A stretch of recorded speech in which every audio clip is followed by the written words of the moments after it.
Hello and welcome to the Shepheard-Walwyn podcast series. My name is Jonathan Brown. Shepheard-Walwyn is a campaigning book publisher based in London, England.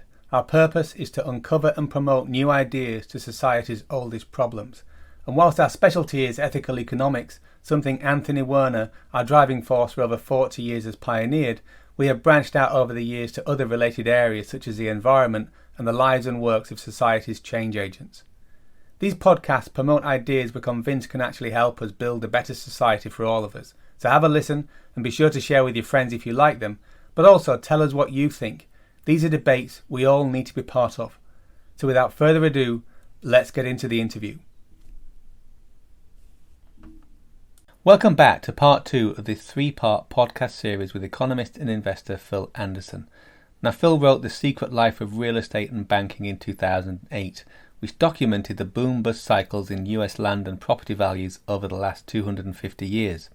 Phil is an in-demand speaker in the international circuit and is also founder of Property Sharemarket Economics, a subscription service for investors looking for advice on global market movements. Now, following on from our first interview, we begin where we left off with what Phil describes as a Great American BBQ, where the USA was parcelled up and sold off to the highest bidders. Now, Phil, the last time we were speaking, we were talking about how you caused me heartbreak over Benjamin Franklin and how he endorsed the enclosure of land for a few powerful people so there would be people to work in factories and to earn a wage. Now, you start the next chapter and it's some of the titles. I love some of the titles of your chapters. They're very, clear lots of humour in them. And in the first one, you've got the Great American BBQ, Mad Cash Disease, GTT gone to Texas, and US banking history to 1860 and the Western Blizzard, and so on. Now, if we got into all the different boom-bust cycles, which I know various economists and historians have studied, then we'll be taking the whole book. So I just wonder, what was it that you were seeing in the earlier cycles that then became clearer? The earlier chapters just detail how when the 12 states of the Americas got together, when it was agreed that they'd form a federal government, the 12 states gave all their land as part of the agreement to the federal government. Basically, that gave the federal government something which it then proceeded to give away.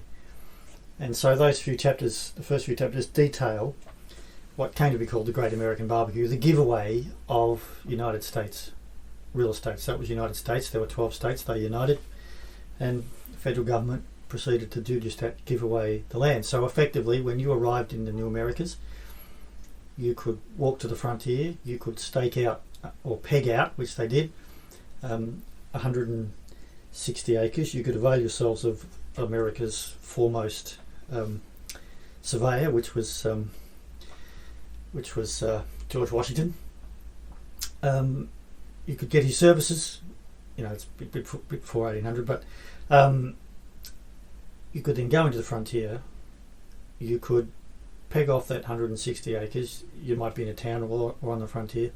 You could borrow from the bank if you needed to, and that became you owned that 160 acres which you got title to. In America, they realised they had a lot of land to give away. Again, those first few chapters detail that even though after the first downturn, 1818, 1836, 1854 and so on, the recovery, whilst the downturns were serious, the recovery was fairly swift, because anybody who was detrimentally affected really simply could leave for the frontier and stake out another 160 acres, which many people did. And so if you were badly affected, you could basically, like we were discussing before, you could just go and work for yourself. You could live off the land. And you can see that type of history created much of the America that we see today of the necessity of owning guns and self-reliance and independence from government. All important factors, and you can see how that developed when you study the American frontier. And so that's what I detailed in the first few chapters. It was in 1890 or thereabout 1897 where that frontier ran out. And then you started to get, fairly significant, downturns that became commercial in their background, and that's what led to, by about the 1890s, 1893, one of the most serious downturns that the American government and the American people had ever seen. So what then happened in that downturn? You say it was the worst one that people had ever seen to that point. Well, yes, suddenly there was no frontier to turn to. So the people who were severely affected, they couldn't then go to the frontier and take up their own land anymore and work for themselves, because there wasn't any left. And that was, it just added a new element into the way that a real estate cycle would turn.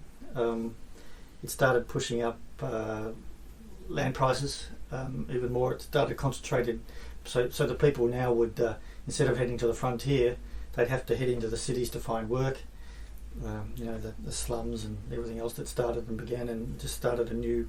That's where the 20th century came to be, and where you started to see the real desperate poverty that sort of began. That's sort of the way I was reading it from there. And then you get the creation of the banks, and where they big corporations, and then you get Carnegie Steel and all the sorts of trusts that were formed and various things that happened in typical American history. And that's when it started to get really interesting as to the cycles and what was going on. So until that point, then, there hadn't been the massive boom busts that... No, there'd still been massive booms busts, and I detail those, but they were basically, it was raw land that was being speculated in, basically. Yeah. A lot of it on the frontier, which the American government was giving away. They were still speculating in cities or two, where the massive values were, but when the downturns took place, people could go out, they went to the frontier. Now, after that, they all congregate in cities in the hope of finding work. Yeah, right. So where does that take us in there? So when do we move into the 20th century in the book then? Well, that's when you're starting to talk about the real estate cycle that happened after 1893, leads into 1914. You get the First World War. You see the development of all of that happening. You see how the First World War developed, which is actually interesting. The way that sort of happened. Often you then get leads into the first part of the cycle, which then we recover, and you get a mid-cycle downturn, and then into the second half of the cycle, where you get the biggest part of the real estate cycle happening, and you started to get the formation of first half and second half. The two are often, whilst it's still the same cycle, it's a little bit different in the way they manifest. Where the first cycle, in the first half of the real estate cycle, we're still looking back at the past. Second half, we're much more looking forward. New things get created. We all start to think we're wealthy again, and you can see how that's manifesting in the current cycle at the moment. Whereby, when Trump came along in 2016, he forced everybody to forget about the past and look forward, and that's now what we're doing. So you can see how that's going to build into the latter half of this particular cycle. And I guess if we look at the trauma that we've gone through in the last 2 years, then there could psychologically be that I don't want to look back, I just want to look forward, and almost like the raw, or even live for today, right? And the roaring 20s and the hedonism that we had in that period. Same. Right. I think we'll see even more of that coming through, where perhaps the young people too, particularly, they'll say, well, we better live for today. I don't want to, I better do everything now in case we do get locked down again, which leads to another whole series of discussions. Well, and I guess it could be that also could be the reframing of young people not having any chance of buying property and owning land, or owning their own slice of the property, the property cycle and the property booms is well, I may as well live for today, because I can't possibly afford a down payment on a house or other stuff, and then it's just that it just fuels the speculation, right? Well, you'll be enslaved to the bank for basically your whole life just to pay off one house. I try to get people a feeling for things in the book, whereby the conventional behaviour that we're all taught is to work hard, save your money, buy a house. But actually, I try to get people, I try to show them through the book that actually it's probably more profitable to start thinking like a bank itself. And that is to borrow as much money as you can and then have somebody else pay it off. You're going to be much more in control of your own destiny by doing that, rather than actually just believing the whole take on what we're fed at school and everybody else, whereby you go to a good school, become a doctor, become an engineer, get well paid, buy an expensive house, and pay it off as quick as you can. What you really want is somebody else to pay it off, which is what banks do. That's banks lend money and they get the difference by you paying off the money that they create. And there's another whole discussion itself about banks creating credit, which I try to show as we go through the chapters and the way the banks behave in the United States. Banks just print money out of thin air. People have such a hard time believing that sort of concept as if it isn't possible, but they do. They do. And that's the thing in your book, is that if you have a banking license, then that is literally a license to print money. Well, notice, with all these 3D printers that are coming through, right? Can you imagine what might happen if you sit in your living room and start creating £1 notes or $1 notes? Because the 3D printer could do that if you want. We don't even get that discussion because it's just simply not permitted. If you sat in your living room and started using your 3D printer to print £1 notes, you're going to go to jail. It's as simple as that. I don't know why everybody seems to accept that as being what it is, because theoretically, I detail in the early chapters of the book, in some sense, this is what part of the America was about, setting up a bank and printing your own money. We are repeating that history now, where everybody's setting up their own coin or their own cryptocurrency and printing their own money. Yes, this is going to come to a dreadful end. The same as what happened in the 1860s in banking. No one will believe it now, but when things turn, when the real estate cycle turns, the economy is different. Yes, and I detail in the book, because you'll be able to read it for yourself, because those who don't know the history will be condemned to repeat it.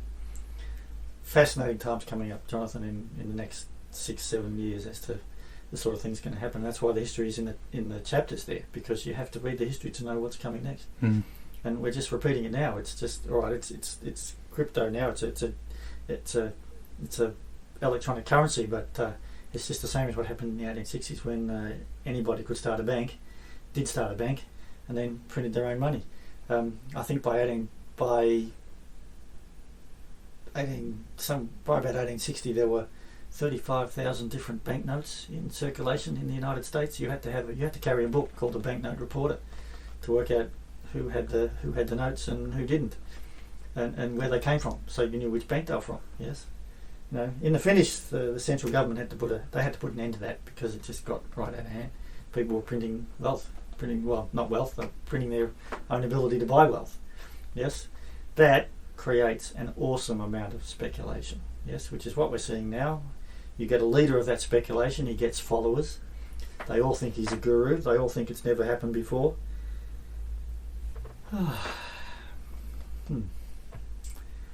We'll see. So that might be something to talk to on later. At the start of the 20th century, then, when you're talking about so there's no more out for someone to go just to stay in the country and just go further.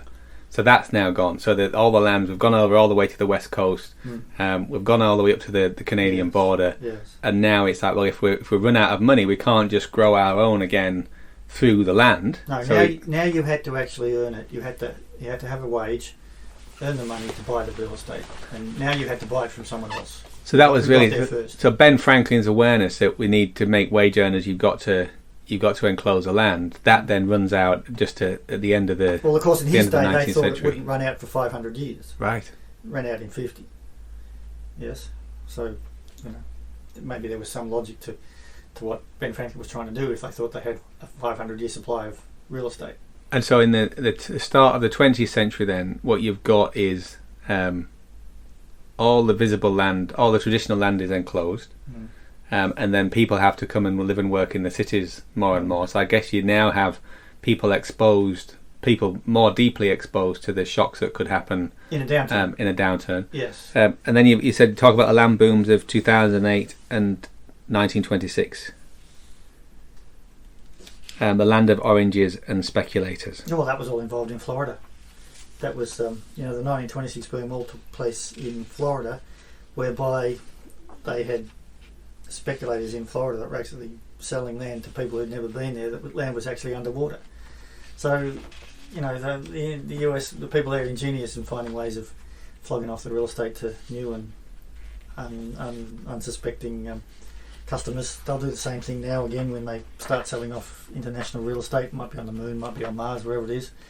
It won't be just, it might before we get there, that'll probably be the cycle after.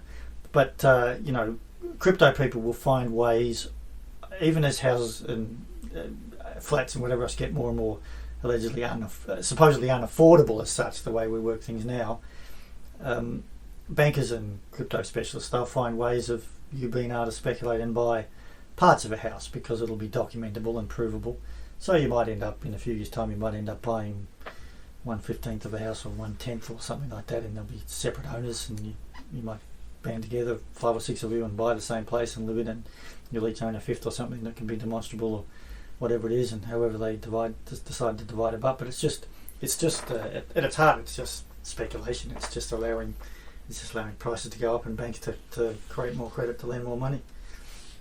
So, and then in 2026, the land booms of 2008 and 26, you actually have quotes from people from 1929, with Joseph Stagg Lawrence, economist, writing from Princeton University. There is no possibility of a panic in the foreseeable future. Irving Fisher, stock prices have reached what looks like a permanently high plateau. The 1929 collapse. That was yeah. That was detailing the 1929 collapse. Yeah, where people didn't see it coming. Which again, it's the same thing. I mean, you mentioned in the earlier recording, Gordon Brown and the end of boom and bust, and just months before the collapse, in 2007-8. Well, that's what you've got to look for, Jonathan. There'll be somebody again as we go into this next final 6 or 7 years. Somebody will stand up again and say that land or something, crypto, will never collapse. The governments have got it now. They understand stuff. We know how to prevent the downturns. We know what we've got to do. Whatever it is that they've done in the past. And they'll say that they've got a handle on it. But that tells you that it's the top. That's actually what you've got to look for, because the system is built on credit. And it's built, the higher buildings go, the more credit's created. Just when it looks its best, that's when it's actually on quicksand. And it's a house of cards by then, and that's when it will collapse fairly quickly. People have a hard time seeing that at the time when you get to the peak. But if you read through all the chapters, you will know what to look for, because it has repeated. Since I signed off on the book in late 2008, everything's repeated. All the history's there. There's nothing new. It's all there.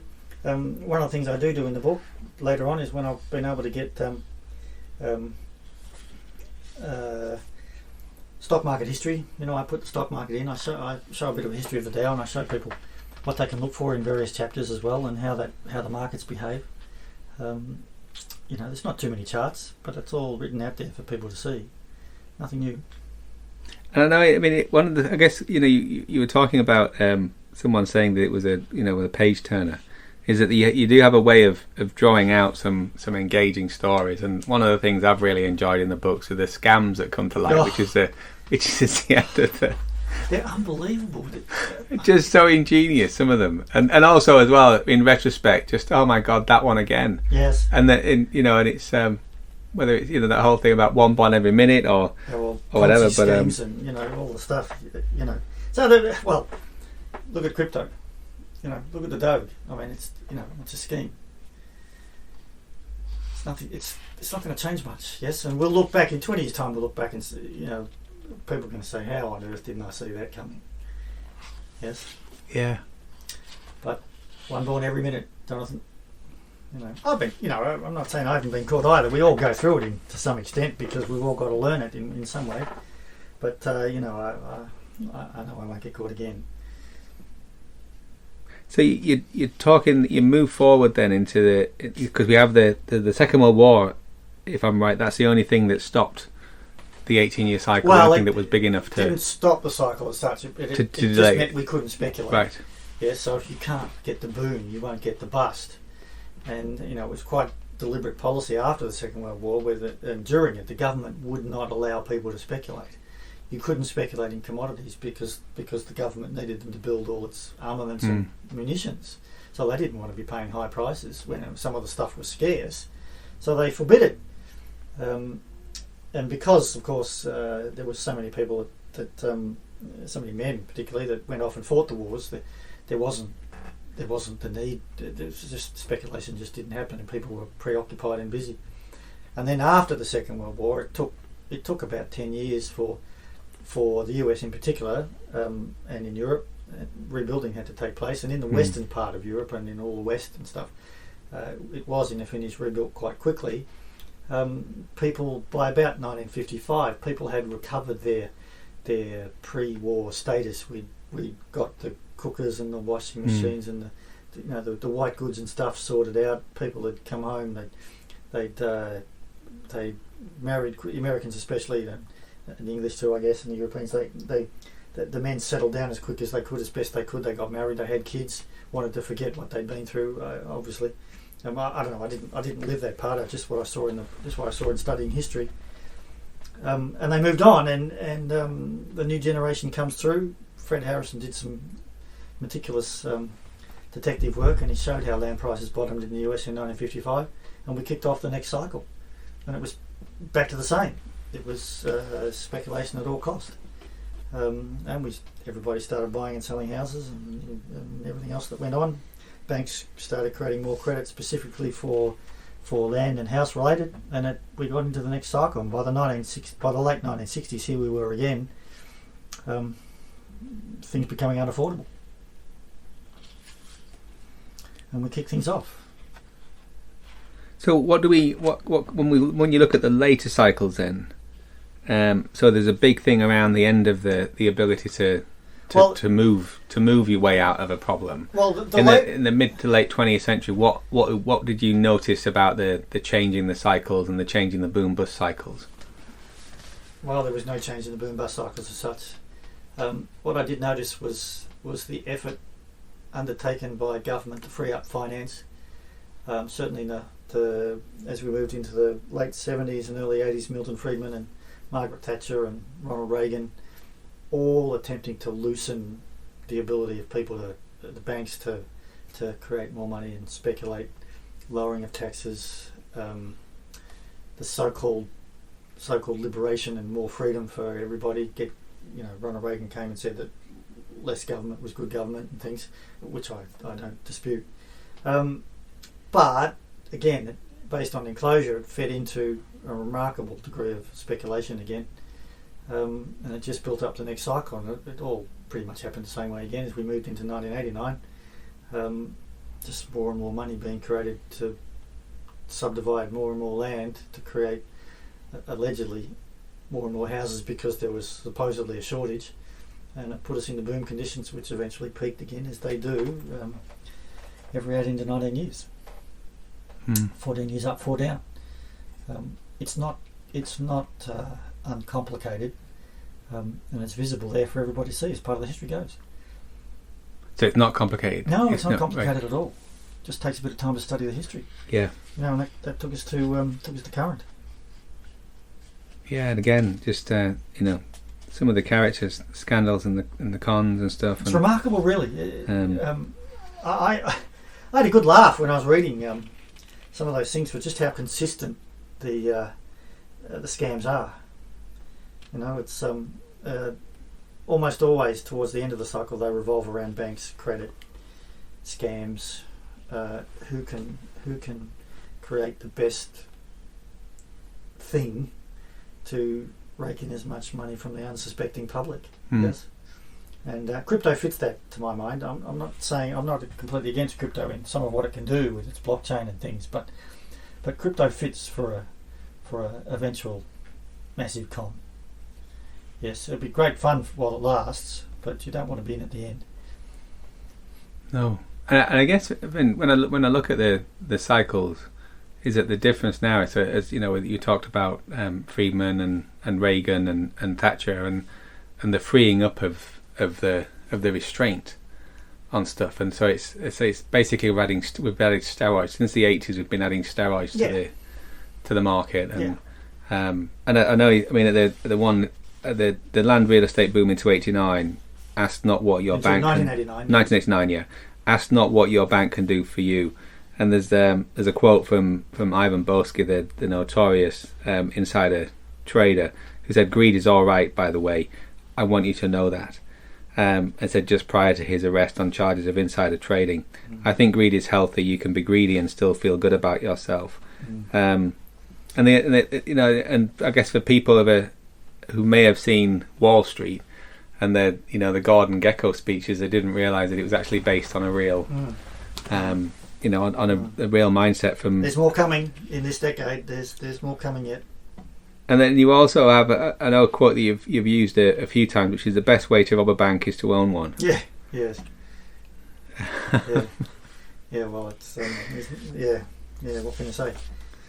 So we're coming into the present in the I guess most people who worked in business and stuff, people that a lot of your readers tend to be more mature, so they'll recognise the 80s and 90s, and certainly I did, and that for me allowed me to connect with what had happened in the UK. Well, I've had a good deal of people in 2007, right? Phil, I wish I knew then what I know now. I wish I'd read your book 20 years ago. Yeah, and I guess when I think about the benefit that reading this book's done for me is to not be. Well, first of all, is to when the news is all dark, is to not be scared, because I'm saying to you, Phil, John? It's not going to go down. This can't. This isn't going to. And I remember talking after the book came out, and there's other people are much darker than you. It's like, no, it's not going to. No. This is going to bottom out. It's going to go, and you're going to get a lot of asset price gains and that kind of stuff. And it's. I saw it in the history that stock markets climb walls of worry. So the more things you've got to worry about, the higher the stock market's going to go. Actually, but that is what happens. And I guess the other thing is that you talked about the completion of the cycle, and how the number of times over the last 10, 12 years when I said, "Phil, mate, how is this going to go? John, it's going to come," and then some miraculous, seemingly unconnected event takes place, and then it's all on again, and something, and I say the cycle completes. What I learned in the book, my biggest learning exercise: things happen to have the real estate cycle complete. It's just, I know it's hard to believe sometimes, especially but read the history and you'll see that events take place to just seemingly make the cycle complete. It just comes forth. Yes. And so the land real estate boom into 2006. Now it's the usual scams and cons. You sound tired by this point. It's like, oh, there we go again. And it's like there's Enron, and there's what page are we on there, John? This is on 311 of the original. This is the first edition. You got the WorldCom, and you've got Enron, and Enron, both its bankers, JP Morgan, Citigroup, facilitated the hiding of losses in dummy accounts. And again, it was all the same stuff, only on computers. That's right.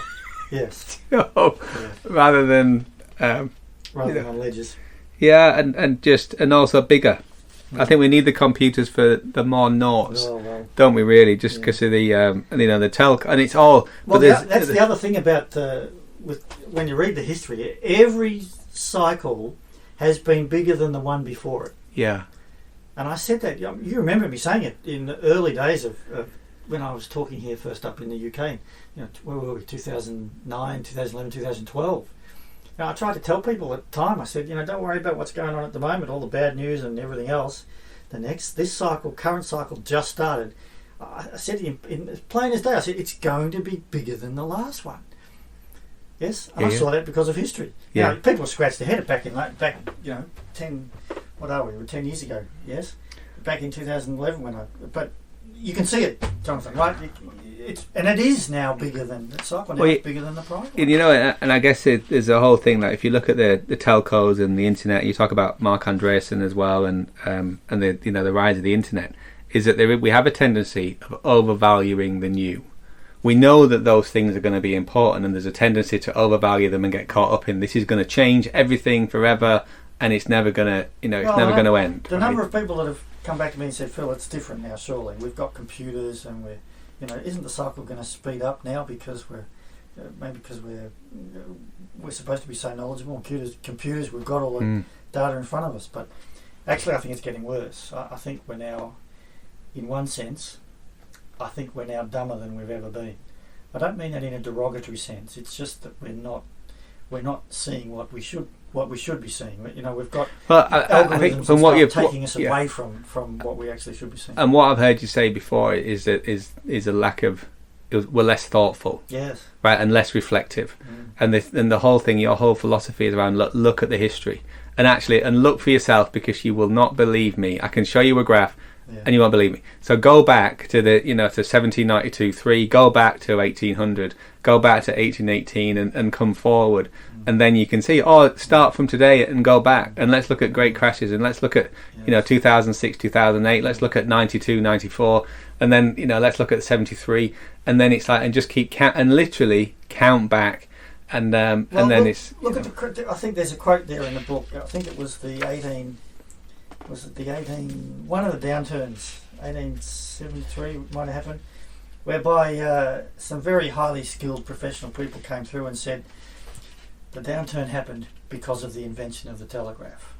It said information was now travelling too quickly. Yeah. And that's why things collapsed so quickly. That's why we had the downturn. We'd never had a downturn like this. It had never happened before, and it was the telegraph.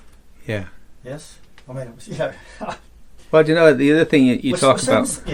As we get into the later books, is that you talk about. You said there's one excerpt which is a herd mentality, and you say more and more of today's savings are in the hands of fund managers, and a fund manager's biggest fear is not performing as well as his or her peers. So they tend to be a conservative bunch who concentrate, whose ideas concentrate and coalesce together.